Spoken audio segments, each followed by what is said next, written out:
এগুলো আর ভিকটিম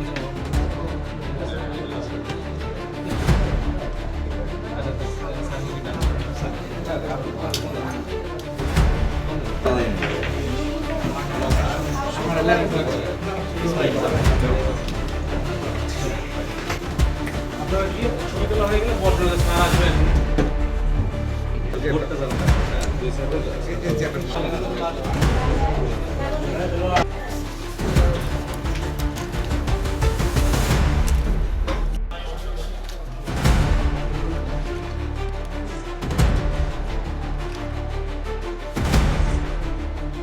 সাপাহার এই সড়কটা আপনারা জানেন যে কিছুটা হলেও অপরাধ প্রবণ এবং নওগাঁ জেলা পুলিশ এই সড়কে এই অপরাধীদের গ্রেপ্তার করতে এবং যে কোনো মূল্যে ছিনতাই এবং ডাকাতি প্রতিরোধে দৃঢ় প্রতিজ্ঞ।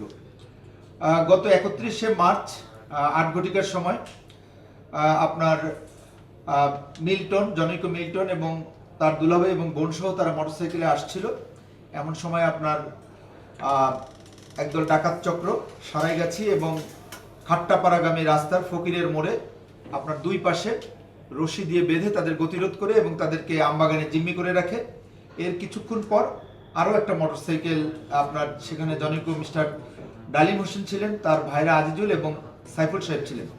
তাদেরকেও তারা একই পদ্ধতিতে রশিতে বাঁধিয়ে তাদেরকে আমবাগানে জিম্মি করে রাখে এবং তাদের কাছ থেকে তাদের টাকা পয়সা 60,000 টাকার মতো বেশ কয়েকটি ফোন এবং 125 সিসির দুইটা ডিসকভারি মোটরসাইকেল তারা নিয়ে যায়। এই ঘটনার আমরা ইনফর্ম হওয়ার সাথে সাথে আমরা পুরো জেলা জুড়ে জোর তৎপরতা শুরু করি।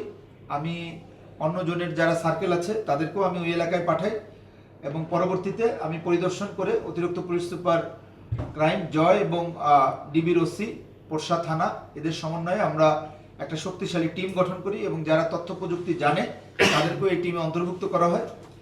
একটানা আমরা 14-15 ঘন্টা অভিযান করি। বিশেষ করে আমরা গাইবান্ধা, বগুড়া, জয়পুরহাট, নওগাঁ সদর, মহাদেবপুর থানা এই সমস্ত এলাকায় বিভিন্ন টিমের মাধ্যমে আমরা তথ্য সংগ্রহ এবং অভিযান করে 4 জন কুখ্যাত ডাকাত চক্র এবং আন্তজেলা ডাকাত চক্র তাদেরকে গ্রেফতার করা হয় এবং গ্রেপ্তারকৃত আসামির মধ্যে আপনার আবু তাহের এবং কামাল হোসেন উল্লেখযোগ্য। তারা বাবা এবং ছেলে এবং বাবা ও ছেলে একসাথে হয়ে তারা বিভিন্ন জায়গায় তারা ডাকাতি করেছে এবং তারা স্বীকার করেছে। আবু তাহেরের নামে ডাকাতি সহ 5টা মামলা আছে এবং কামাল হোসেনের নামে চুরির মামলা আছে 3টি।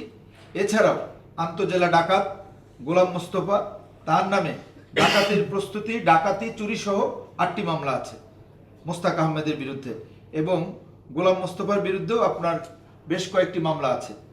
আমরা এছাড়াও আরও কয়েকজন এর সাথে জড়িত আছে।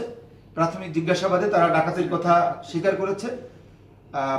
এছাড়াও অন্যান্য ডাকাতদেরকে গ্রেফতার করতে এবং লুণ্ঠনকৃত মোটরসাইকেল উদ্ধারে জেলা পুলিশ অভিযানে আছে এবং তৎপর আছে।